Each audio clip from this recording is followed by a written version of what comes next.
বাংলাদেশ বাংলাদেশ করব একসাথে লড়ব।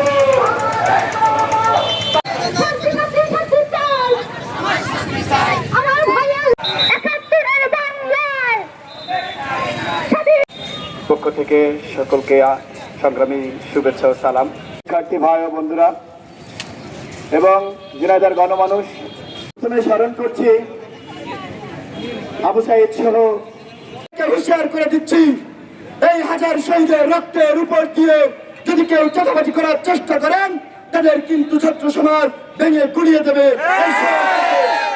সেখান থেকে শক্তি নিয়ে আজকে 24 সালে ছাত্র সমাজে শক্তি। শহীদদেরকে প্রথমে স্মরণ করছি, শ্রদ্ধা ভরে স্মরণ করি তাদেরকে।